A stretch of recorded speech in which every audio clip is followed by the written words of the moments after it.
Moi, je suis un diplômé de l'École supérieure des pêcheries de la Pocatière, qui était une école qui relevait de l'Université Laval. Alors, j'ai fait ensuite de la biochimie, j'ai enseigné au département de sciences et technologies alimentaires de l'Université Laval. J'ai toujours eu un œil sur l'industrie de la pêche et j'ai eu cette idée d'écrire un volume sur les multiples facettes de l'industrie de la pêche et de l'aquaculture.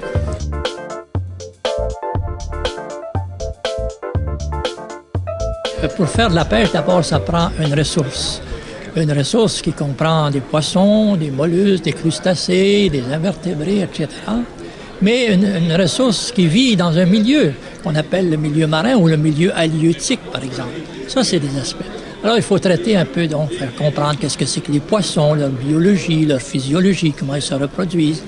Les mollusques, la même chose, et les crustacés. Il faut aussi dire un mot sur les engins de pêche, comment on pêche. Alors, dans mon volume, donc, j'ai énuméré un certain nombre d'engins de pêche. J'ai aussi j'ai un chapitre qui traite de l'aquaculture. Ensuite, les produits de la pêche sont quand même un élément important dans notre alimentation. Donc, la valeur nutritive, j'ai traité de ça, les protéines, les vitamines, les minéraux, etc. Ensuite, les moyens de transformer les captures, la congélation, le séchage, la transformation en produits plus raffinés, etc. Finalement, les sous-produits ou les coproduits. Et finalement, la gestion du milieu aquatique, c'est une complexité inouïe. Ce que je vise en particulier, ce sont, disons, des jeunes qui terminent en biologie, en génie chimique, en économie, et qui décrochent un emploi dans le domaine des pêches ou de l'aquaculture. Je pense qu'en lisant ce volume-là, ils auront le vocabulaire, les principes fondamentaux qui sont à la base de l'industrie. Deuxième catégorie, c'est peut-être des étudiants qui se préparent, qui sont en biologie, en génie, etc., qui auraient avantage à avoir ce manuel-là comme manuel de référence. Aussi, les étudiants des universités francophones dans des pays en voie de développement, parce que j'ai voulu y donner un caractère international. Et finalement, le grand public, parce que je veux bien que ces notions-là percent un peu dans le public.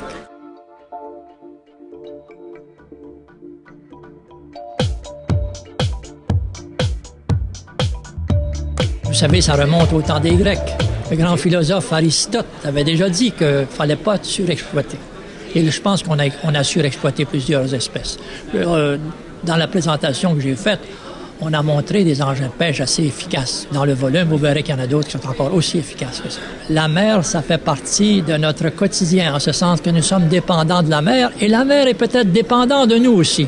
Notre comportement, par exemple, au point de vue pollution, etc., notre comportement peut affecter la qualité de la mer. Ça, et j'ai voulu montrer aussi la grande complexité de la mer et, par conséquent, sa fragilité. Dans certains milieux, oui, on est conscient de ce que c'est que la mer, mais ce que j'ai réalisé, c'est que les gens ne la connaissent pas tellement.